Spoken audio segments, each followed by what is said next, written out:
So here we have a brand new H&H trailer. It's got removable fenders, it's a tilt deck, everything about it is great except for one thing. We are missing tie downs. This customer elected to do what we would call the right thing. We're going to be putting track into this beautiful, pristine trailer deck.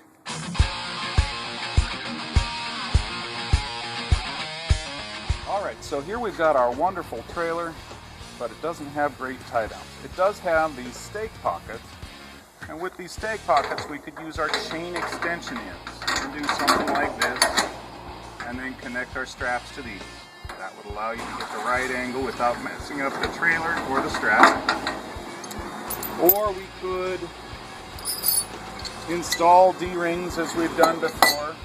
Again, a great way to go, but it only gives you one place to tie down. So what we're going to do is install some of this VersaTie track. And in this case, we're using our recessed version. So it's going to go down into the deck of the trailer with a little flange to cover our cut line. Don and I are going to show you how to do that today. This is one of those situations where it's really good to know someone who knows how to use woodworking tools. Ideally somebody who will also work for beer. This is Don. He's a member of the crew here at Max, and he's going to tell us exactly how he's going to take the material out of this deck. Well, what we're doing today is we're routing a 16-foot long groove into the bed of the trailer, and we've made a homemade device that's sitting here on the trailer, and we're using a router with a guide bushing on it and a 1/2-inch router bit.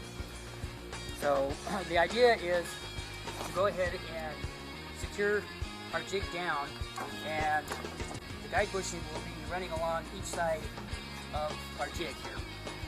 And we've already established our distance between here to fit the track, and the distance depth for the router bit. We're doing a 55-inch center line on this installation, right? Exactly, 55. So what we want to do is when we establish our center line on our track, we will come to the center of the trailer and put a small mark there. And in this case, we want 55-inch centers on our track. So we come from the center point here, and we'll come 27.5, and that'll give us the center of our track. So I marked it here, and I marked it here.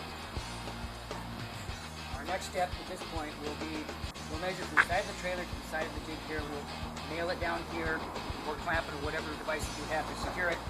And then we'll go up to the front over there, and we'll measure from the side to the side of the jig, and secure it up there. And then at that point, we'll secure it all the way down, and then we're ready to route.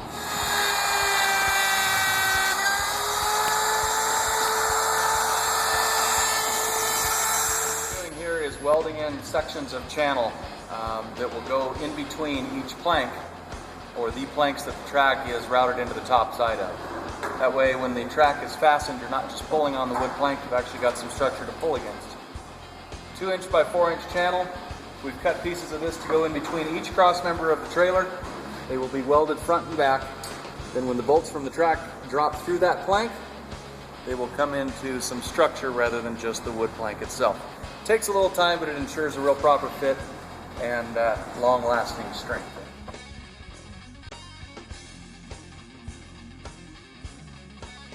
Placed beneath the trailer, so in between each cross member, we've installed a piece of 2x4 channel to provide a backer bar for the track that's screwed in from above. So we've come through the wood plank, passing through the 2x4 channel, and putting a self-locking nut on the bottom of each screw. Now we've got a good firm foundation to pull against. Trailer's good to go. So now we're all complete with the install on this. We've got 2 rows of our Series 4 track that's flushed into the deck boards on top.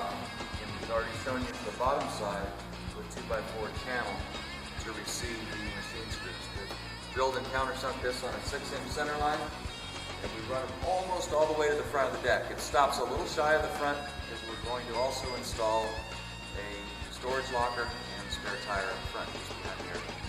So with this, we're all complete, nothing to trip on. We've got about 192 tie-down positions per length of track here. There's nothing that this trailer can haul that we can't tie down easily.